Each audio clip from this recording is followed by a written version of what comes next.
जय हिंद दोस्तों, स्वागत है आपका हमारे YouTube channel L N geography UGC NET JRF में। फ्रेंड्स, आज से हम लोग स्टार्ट करने वाले हैं agriculture geography. Agriculture geography UGC NET JRF का एक महत्वपूर्ण सेगमेंट है। यहाँ से एग्जाम में 7 से 8 क्वेश्चन हर साल पूछे जाते हैं। और यहाँ से क्वेश्चन दो तरीके से पूछे जाते हैं। कुछ क्वेश्चन कंसेप्चुअल पूछे जाते हैं और कुछ टर्मिनोलॉजी है जो है एग्रीकल्चर ज्योग्राफी में, जिसमें लगातार क्या पूछता है, उसमें डिफरेंस पूछता है। ठीक है। और साथ ही साथ कुछ फैक्चुअल क्वेश्चन भी देखा गया है कुछ एग्जाम में, कुछ पिछले जो है कई एग्जाम में यूजीसी नेट पूछ रहा है। तो इन सब बातों को ध्यान में रखते हुए हमने अपने मॉड्यूल को तैयार किया है और आज से हम लोग स्टार्ट करने वाले हैं एग्रीकल्चर ज्योग्राफी को। ठीक है। तो चलिए हम लोग बिना किसी देरी के आज अपना पहला टॉपिक स्टार्ट करते हैं और देखते हैं कि पहला टॉपिक हम लोग क्या पढ़ने वाले हैं। आज जो है हम पढ़ने वाले हैं पहला टॉपिक क्रॉपिंग पैटर्न। ठीक है। चलिए आइए देखते हैं कि क्रॉपिंग पैटर्न क्या होता है और क्या इम्पोर्टेंसी है, हम इसको क्यों पढ़ेंगे। आइए देखते हैं।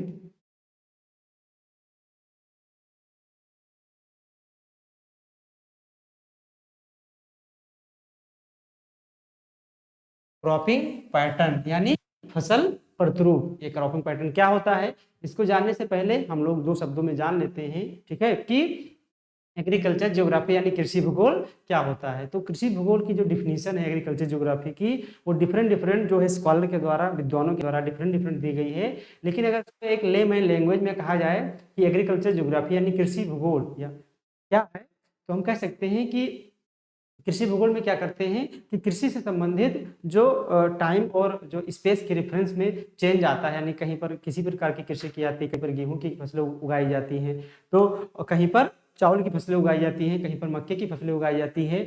अलग अलग क्षेत्रों में फसलों को उगाने का अलग अलग तरीका है। कहीं पर जो है काऊ को जो है क्या किया जाता है, पाला जाता है, तो कहीं पर ऑक्स को पाला जाता है, कहीं पर सीप यानी भेड़ को पाया जाता है।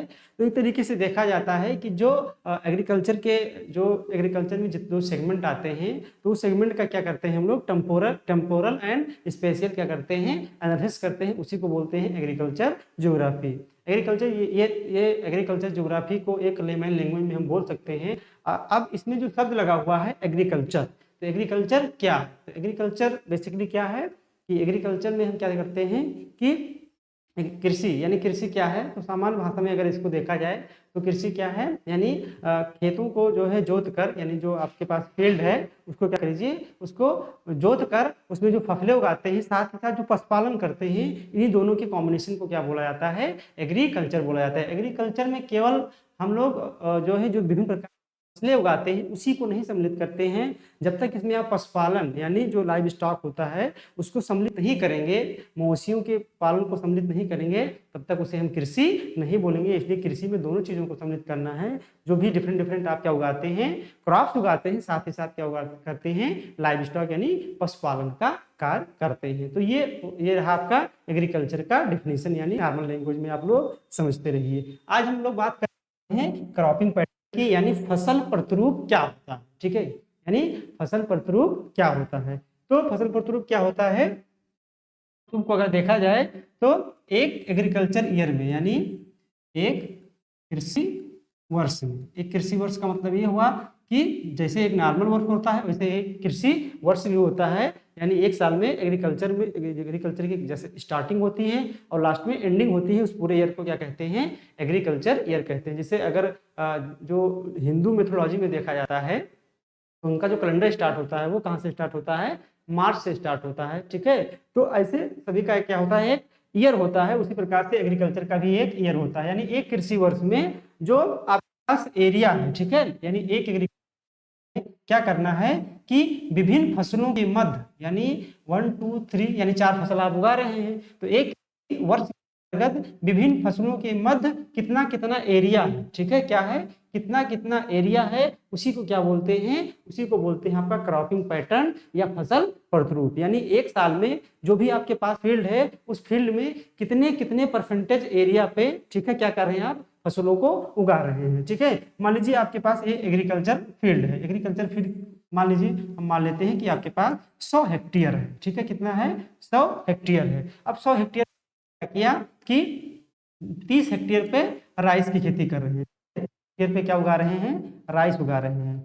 और उसके बाद 60 जो है 50 हेक्टेयर पे आप क्या कर रहे हैं, बीट की खेती कर रहे हैं। ठीक है, तो अब आपके पास कितना बचा, 20 में क्या कर रहे हैं, 10 हेक्टेयर में आप पी यानी मटर की खेती कर रहे हैं और 10 हेक्टेयर में आप ग्राम यानी चना उगा रहे हैं। ठीक है, तो अब ये क्या हो गया कि एक कृषि वर्ष में यानी एक साल में आप इतनी फसलें उगा रहे हैं। अब क्या दे रहे हैं कि आप जो जो चावल उगा रहे हैं वो कितने हेक्टेयर के अंतर्गत, आपके पास टोटल 100 हेक्टेयर था, 30 हेक्टेयर आपने चावल को दे दिया, 50 हेक्टेयर आपने वीट को दे दिया, 10 हेक्टेयर आपने किसको दे दिया, मटर को दे दिया, और 10 हेक्टेयर आपने ग्राम यानी चना को दे दिया। तो इसी को क्या बोला जाता है, एक बोला जाता है क्रॉपिंग पैटर्न यानी फसल प्रतिरूप बोला जाता है। ठीक है, क्या बोला जाता है, फसल प्रतिरूप बोला जाता है। अब इसमें और आगे क्या होता है कि जिस फसल का एरिया सबसे ज्यादा होता है उसको हम रैंक देते हैं 1, यानी यहाँ पर आपका सबसे ज्यादा एरिया बीट का, तो बीट दिया 1 रैंक। राइस आपका क्या है, राइस के बाद आपका देखा जाए, ठीक है, तो आपका है ये दोनों, इसको 1 रैंक देंगे। और दूसरा क्या है, इससे क्या चल रहा है, इससे आप देखने से ये पता चल रहा है कि फसल प्रतिरूप को देखने से क्या पता चला, फसल प्रतिरूप को देखने से ये पता चला पहली बात कि आप सबसे ज्यादा अपने एरिया में कौन सी फसलों को उगा रहे हैं। ठीक है, ये पैटर्न आपका पता चला। साथ ही साथ ये भी हो सकता है, ये आपके पास 100 हेक्टेयर था, आपने इतनी फसलों का क्या किया है, आपने एक पैटर्न बना रखा है। ठीक है, अब ये इससे ये भी पता चलता है कि आप ज्यादा फूड क्रॉप उगा रहे हैं या ज्यादा आप क्या कर रहे हैं कि बागानी कृषि कर रहे हैं, प्लांटेशन एग्रीकल्चर उगा रहे हैं, ये भी आप आसानी से जान सकते हैं। यानी किसी भी कंट्री का, किसी भी रीजन का जो है क्रॉपिंग पैटर्न देखकर आप ये पता कर सकते हैं कि उस एरिया में क्या है, किस जो है एग्रीकल्चर, किस जो है क्रॉप का एग्रीकल्चर ज्यादा किया जा रहा है और उसका नेचर कैसा है, वो आपका फूड ग्रेन है कि वो आपका प्लांटेशन एग्रीकल्चर है यानी रोपण कृषि है, बागानी कृषि कर रहे हैं, ये सारी चीजें आप आसानी से पता लगा सकते हैं। इसीलिए इसका क्या हो जाता है, महत्व हो जाता है। ठीक है, जैसे हम लोग अगर जनरली आपसे पूछा जाए कि उत्तर भारत की क्रॉपिंग पैटर्न क्या है, तो आप यही बताएंगे कि उत्तर भारत में सबसे ज्यादा अगर नेचर के हिसाब से देखा जाए तो फूड ग्रेन क्रॉप उगाई जाती है। अगर वहीं साउथ इंडिया में देखा जाए तो वहां पर प्लांटेशन एग्रीकल्चर ज्यादा होता है। तो ये आपने किस बेस पे बताया, ये इसी बेस पे बताया आपने, इसी को देखा आपने कि पहले आपने देखा कि किस जो है क्रॉप के अंदर कितना एरिया आ रहा है, दूसरा आपने ये देखा कि उसका नेचर क्या है, ये फूड ग्रेन है या प्लांटेशन एग्रीकल्चर है। तो इसी आधार पे आपने बता दिया कि नॉर्थ इंडिया का जो क्रॉपिंग पैटर्न है वो ज्यादा क्या है, फूड ग्रेन वाला है। फूड ग्रेन में भी क्या है, तो आप बताएंगे कि सबसे ज्यादा क्या है, राइस है, राइस के बाद बीट है, इसके बाद डिफरेंट डिफरेंट क्रॉप्स है। तो इससे पता चलता है कि किसी एरिया में उसका जो फूड है, फूड ग्रेन है, उसका नेचर क्या है और उसका क्रॉपिंग पैटर्न क्या है। ठीक है, ये बातें हमको पता चलती हैं। दूसरी बात क्या है कि अगर इंडिया की बात किया जाए तो इंडिया में हमने ये देखा कि लगभग 1900, ठीक है, 50 से लेकर लगभग 1990 तक, ठीक है, 1990 या इसको अभी भी कह लिया जाए कि 2010, ठीक है, 2010-15 तक हमने ये देखा कि भारत में अगर देखा जाए, आप इसकी क्रॉपिंग पैटर्न की बात करेंगे तो अभी भी नंबर 1 इंडिया में क्या है, राइस उगाया जाता है और नंबर 2 पे बीट उगाया जाता है। यानी लगातार देखा जाए ये लगभग कितने 70% एरिया पे अभी एग्रीकल्चरल एरिया पे क्या उगाया जाता है, राइस एंड बीट उगाया जाता है। इससे पता चलता है कि जो इंडिया का क्रॉपिंग पैटर्न है वो क्या है, वो फूड ग्रेन है यानी खाद्यान्न फसलों का है। ठीक है, इसको क्या करना है, कम करना चाहिए, क्योंकि खाद्यान्न फसलों के साथ साथ हमें क्या करना चाहिए, जो प्लांटेशन एग्रीकल्चर है उसको बढ़ाना चाहिए। जब दूसरे देशों से हम कंपेयर करते हैं तो इससे पता चलता है कि इंडिया अभी भी खाद्यान्न फसलों पे क्या है, ज्यादा डिपेंड है, उसकी ज्यादा खेती कर रहा है, प्लांटेशन एग्रीकल्चर को बढ़ावा नहीं दे रहा है। तो इसी से देखकर जो है क्या किया, हमारी गवर्नमेंट ने पॉलिसी बनाई, ठीक है, और क्या किया, प्रमोट किया प्लांटेशन एग्रीकल्चर को। तो यही सारे क्या हैं आपके क्रॉपिंग पैटर्न के फायदे हैं और कुछ नहीं है। ठीक है, तो आई होप आप लोग समझ गए होंगे कि क्रॉपिंग पैटर्न क्या होता है। एग्जाम में आपको ये दे देगा कि क्रॉपिंग पैटर्न क्या होता है, तो आपको ये बताना है कि एक एग्रीकल्चर एयर में जो विभिन्न विभिन्न फसलें आप उगा रहे हैं उसके अंतर्गत कितना कितना एरिया है। अब आइए बात कर लेते हैं कुछ हम लोग डिटर्मिनेंट कि इसको कौन निर्धारित करता है, किसी भी एरिया का क्रॉपिंग पैटर्न क्या होगा, ये किन किन बातों पर निर्भर कर रहा है। ठीक है, तो पहला निर्भर कर रहा है क्लाइमेट पे। किस पे? क्लाइमेट पे, जलवायु पे। जैसी जलवायु होगी उसी के अकॉर्डिंग तो आप क्या करेंगे, एग्रीकल्चर करेंगे, क्योंकि उसी के अकॉर्डिंग क्या होता है, जैसी जलवायु होती है उसी के अकॉर्डिंग आपके यहाँ सॉइल होता है, और उसी के अकॉर्डिंग क्या करते हैं, उसी के सुटेबिलिटी के अनुसार हम लोग फसलें उगाते हैं। जैसे अगर हम और आप बात कर लें कि हम लोग के ग्रामीण एरिया में जो है कौन सी फसलें उगाई जा रही हैं, तो आप देखेंगे कि जब बरसात का सीजन आता है, ठीक है, रैनी सीजन आता है, मानसून का सीजन आता है, तो हम लोग कौन सी फसलें उगाते हैं, हम लोग खरीफ की फसलें उगाते हैं। ठीक है, यानी हम लोग धान चावल की खेती करते हैं। और जब क्या होता है, विंटर होता है, ठीक है, जैसे इस टाइम है, तो इस टाइम खेतों में आपको क्या मिलेगा, आपको मिलेगा मस्टर्ड मिलेगा, व्हीट मिलेगा। तो ये किसके अकॉर्डिंग है, ये आपका अकॉर्डिंग है क्लाइमेट के अकॉर्डिंग, यानी जो आपका सीजन हो रहा है क्लाइमेट के अंतर्गत, उसी के अकॉर्डिंग हम क्या कर रहे हैं, फसलों को उगा रहे हैं। ठीक है, तो क्लाइमेट क्या करता है, डिपेंड करता है ये जो है कि आपके यहाँ का क्रॉपिंग पैटर्न कैसा होगा। दूसरा क्या है, फैसिलिटी, जो क्या कहते हैं कि मूलभूत जो सुविधाएं हैं, जैसे इरिगेशन फैसिलिटी आपके यहाँ कितनी है। मान लीजिए कि आप धान की खेती करना चाहते, चावल की खेती करना चाहते हैं, और आपके यहाँ इरिगेशन फैसिलिटी बहुत अच्छी नहीं है, या आप गेहूं की खेती करना चाहते हैं, भले ही आपके यहाँ जो है उसके लिए क्लाइमेट है, लेकिन इरिगेशन फैसिलिटी ही नहीं है आपके पास। ठीक है, या ऐसा मान लिया जाए कि और जो बेसिक रिक्वायरमेंट होती है, जैसे आपके पास जो है मशीनें नहीं है गेहूं को काटने के लिए, ठीक है, या गेहूं को बोने के लिए आपके पास ट्रैक्टर नहीं है, ये सारी चीज़ें नहीं हैं, तो आप क्या करेंगे कि वहाँ पर गेहूं नहीं उगाएंगे। तो आप देख सकते हैं कि जो बेसिक फैसिलिटी है वो भी क्या करती हैं, क्रॉपिंग पैटर्न को डिसाइड करती हैं। ठीक है, यानी अगर आपके पास इरिगेशन फैसिलिटी होता तो आप क्या करते कि चावल का एरिया बढ़ा देते, हो सकता था पहले आप 50% पे करते थे, इरिगेशन फैसिलिटी सही हो जाए तो आप चावल का एरिया 60% कर दें। तो ये क्या हो गया, क्रॉपिंग पैटर्न चेंज हो गया कि नहीं चेंज हो गया, जो कि पहले 50 था क्या हो गया, 60% हो गया। दूसरा क्या है, इंस्टीट्यूशनल फैक्टर्स, यानी संस्थागत कारक।